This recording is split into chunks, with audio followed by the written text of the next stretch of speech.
And joining us now, Stephanie Miller, host of the nationally syndicated Stephanie Miller Show. Jessica Yellen, CNN's national political correspondent, and Stephen Hayes, senior writer for the Weekly Standard and a CNN political contributor.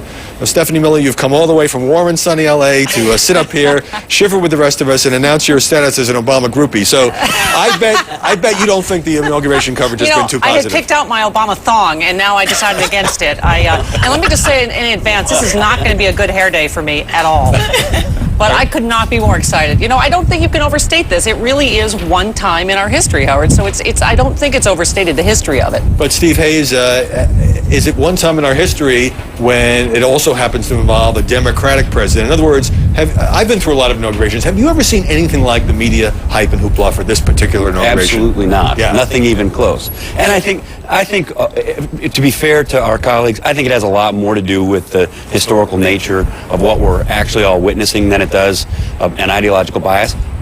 The ideological bias exists, but I think what we're seeing day in and day out has much more to do with Barack Obama and the history. And the fact that he'll be 1,000 times better than the Bush administration. There's See how a little bit of bias. Just before I came on the air, I saw the cover of the new New Yorker magazine for this week. It's got a very striking image, if we can put it up on the screen, that I think kind of symbolizes the meeting. There we have it, Barack Obama with a little different hairstyle. So Jessica Yellen, the media were accused of... I haven't seen that yet. That's something. The media were accused of being soft on Obama throughout the campaign, as you know. Isn't there a risk right now, despite the historic nature, that we look like we are celebrating his inauguration? Right. I think it is possible because we're all thinking, people, to separate the excitement that America as a nation feels that we can cover we've been able to elect the first black president.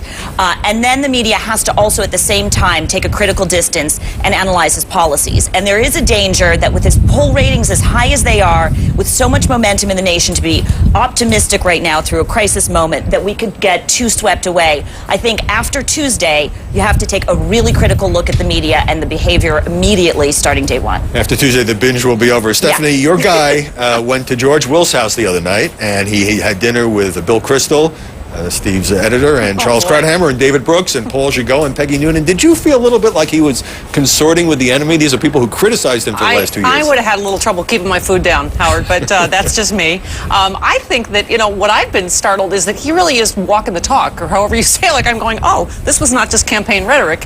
He really is, reaching out to both sides. And the next day, he sat down with some liberal commentators, Rachel Maddow and E.J. Dionne and Gene Robinson. Your invitation was lost? I apparently lost in the mail. Steve, this must be my hair. I wish I'd borrowed that George Washington wig for this morning. Steve, what does Obama gain by breaking bread with conservative pundits who, at least in political and ideological terms, are not his biggest fans? It's harder to beat people up if you know them. I mean, really, it's harder to attack people if you've had a discussion with him. You sat across the table. You've heard him out on his policies. He's heard you out on your policies. It's just much harder to be sort of nasty and angry. Now, I think it'll buy him some time. I don't think it'll buy him, 4 or 8 years of goodwill.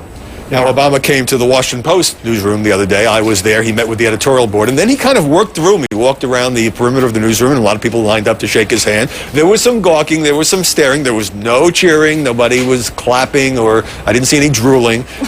But it was widely reported as, oh, there's the Washington Post. They're in the tank for Obama. I just wonder whether you think, Jessica, that these perceptions, which are a hangover from the campaign, are a problem that we're going to have to address through nothing other than tough-minded coverage. I do. One of the jokes I heard after the Washington Post visit was Obama's been looking for a place of worship. He found it.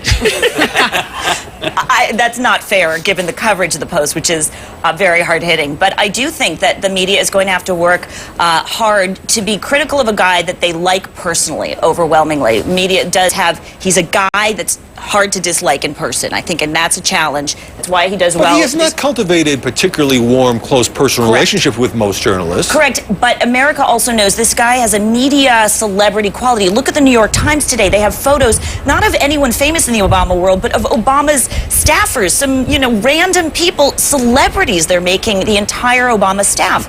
And so we all know there's this fascination with him.